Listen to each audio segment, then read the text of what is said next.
मशीनें जो हैं ये सबसे बड़ी चोरी का काम है।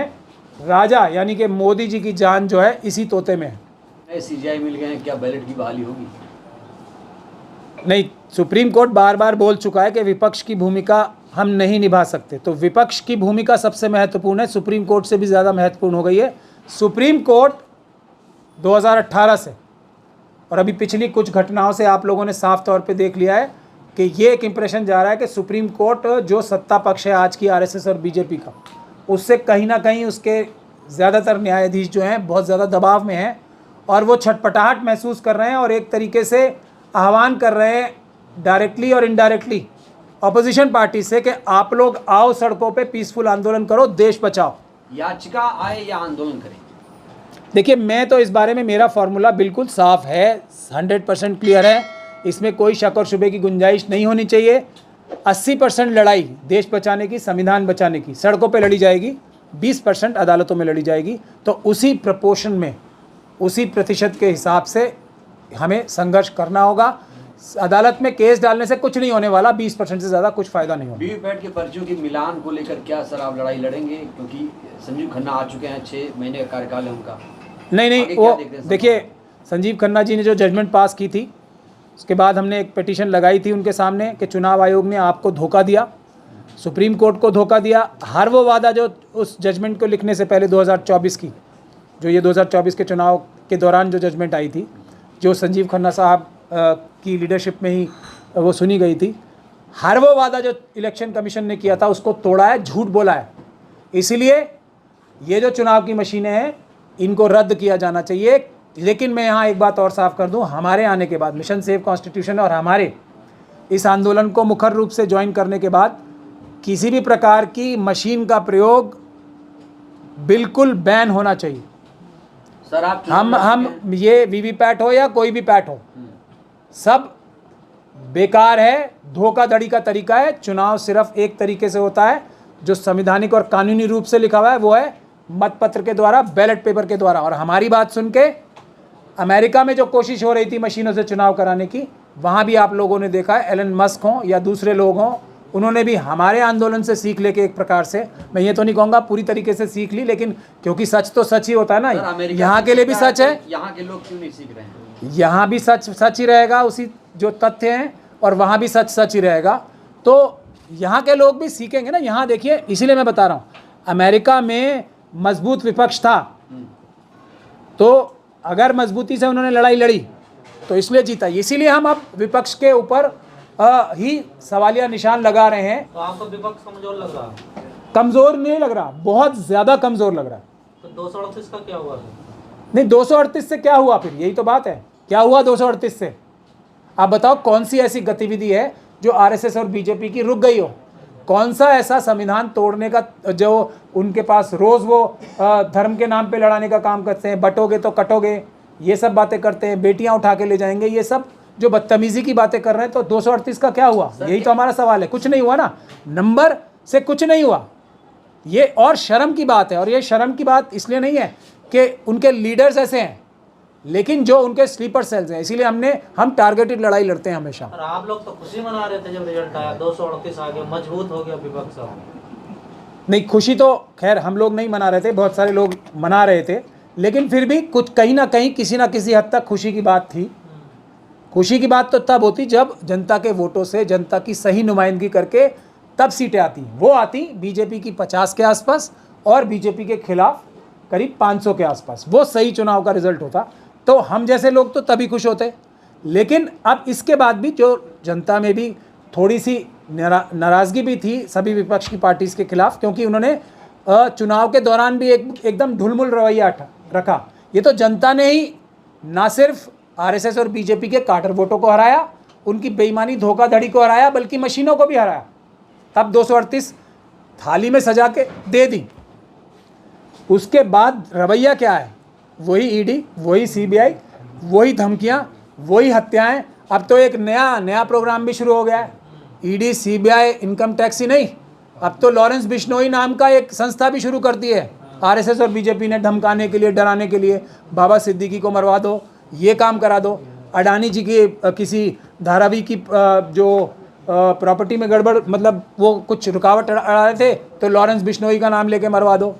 तो ये एक जो नई एजेंसी भी पैदा कर ली है लॉरेंस बिश्नोई के नाम की, जिसकी गूंज यहाँ ही नहीं कनाडा तक आ रही है। तो ये तो बढ़ गया ना, 238 का कोई फ़ायदा नहीं हुआ और चुप बैठे हैं सब विपक्ष के, जो आप देख ही रहे हैं विपक्ष के क्या हाल हैं। तो ये 238 का कोई फ़ायदा नहीं हुआ जब तक 238 सड़क पे ना नज़र आए। मोदी जी और अमित शाह जी की अडानी, यूसुफ लुलू और अंबानी की कौन सी चोरी रुक गई है इस 238 से, वो है सवाल। कोई चोरी नहीं रुकी है। हरियाणा में तो फिर वही वोटों की चोरी हो रही है। तो हरियाणा जम्मू कश्मीर में वही वोटों की चोरी, और मुझे पूरा भरोसा है कि अब ये आंदोलन अगर हम बंद कर देना ये मशीनों के खिलाफ, तो महाराष्ट्र में 90% सीटें आएंगी भारतीय जनता पार्टी और उनके अलायंस की। झारखंड में भी 90% सीटें आएंगी, यूपी में भी 90%, 8-9 भी हो रहा है ना चुनाव, 8 या 9 सारी जीत जाएंगे अगर हम ये आंदोलन कम कर दें हम लोग। तो इसीलिए ये सब बेकार की बातें हैं। मैं यही कह रहा हूँ राहुल गांधी जी से भी, खड़गे जी से भी, और इसके बाद हम अखिलेश जी के घर के बाहर भी जाएंगे, मतलब 15 के बाद मायावती जी के घर के बाहर भी जाएंगे, ममता बनर्जी साहिबा के घर के बाहर भी जाएंगे, शरद पवार और सभी विपक्ष की पॉलिटिकल पार्टीज के घर के बाहर जाएंगे कि अपने अंदर के स्लीपर सेल्स को निकाल फेंको और आओ सब लड़ाई लड़ो। सर आप बड़े वकील हैं, आप सुप्रीम कोर्ट में लड़ाई लड़िए, आप आंदोलन क्यों कर रहे हैं? सुप्रीम कोर्ट ने ही मुझे, मतलब सुप्रीम कोर्ट के कई जो चीफ जस्टिस हैं उन्होंने एक के बाद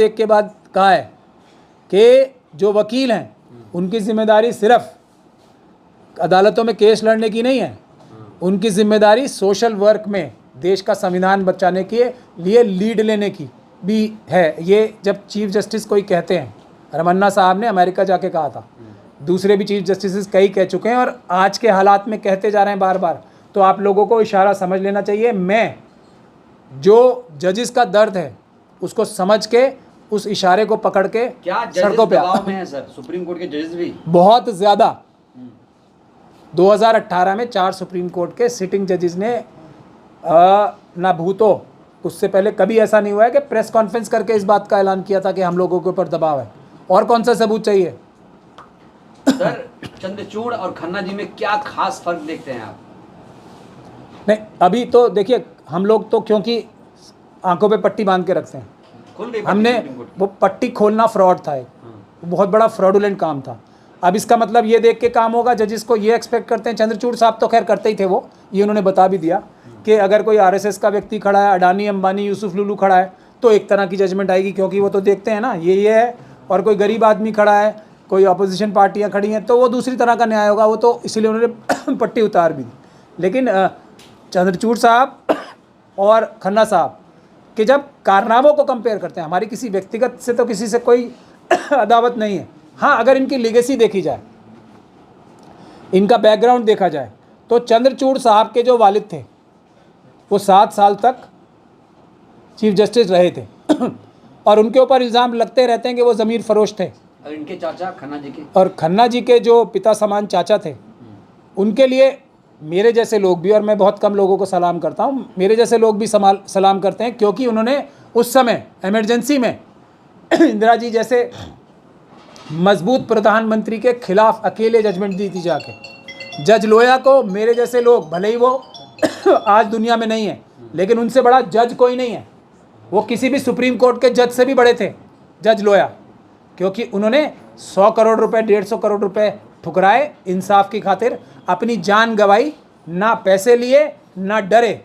तो जज लोया और जस्टिस एच आर खन्ना, तो जो संजीव खन्ना साहब हैं, उनकी जो लीगेसी है, जो उनके लीगेसी तो नहीं कहूँगा, उनके परिवार की जो लीगेसी है वो बहुत अच्छी है, और चंद्रचूड़ साहब की बहुत ही ज़्यादा ख़राब और घटिया है। अब आगे क्या होगा ये तो वक्त ही बताएगा।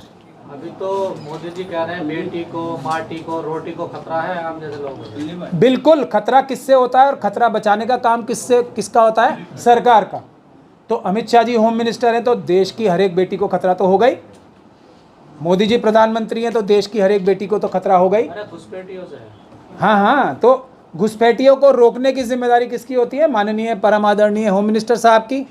अब जब ऐसे नाकारा होम मिनिस्टर होंगे तो घुसपैठिए तो आएंगे ही, और ये रोकने में नाकाम है। देखिए मज़ेदार बात क्या है कि एक तो हिंदू खतरे में है, जो 2014 से पहले हिंदू खतरे में ही नहीं थे, क्योंकि मोदी जी की सरकार नहीं थी। मोदी जी की सरकार ने आके इतनी ज़्यादा मेहनत की है हिंदुओं को खतरे में डालने के लिए, और वो सफल भी हो गए। अब तो हर हिंदू खतरे में है। सिर्फ अब सुरक्षित कौन है देश में? SC ST OBC और मुस्लिम सिख क्रिश्चियन बहुत ही सुरक्षित हैं। हिंदू तो जो बचे हुए, जो बच जाते हैं देश की जनता में, वो हिंदू, वो तो बेचारे पूरे के पूरे खतरे में आ गए 2014 के बाद। तो फिर भी SC OBC हिंदू नहीं है सर? अब ये तो मोदी जी बता रहे हैं ना हमें, हम लोग तो खतरे में नहीं है। हम लोग तो मनुवादियों से लड़ रहे हैं। हालांकि मनुवादियों ने देश के सभी संस्थानों पे कब्जा कर रखा है, फिर भी लड़ के हम लोग जीतने की तरफ मजबूती से कदम बढ़ा रहे हैं।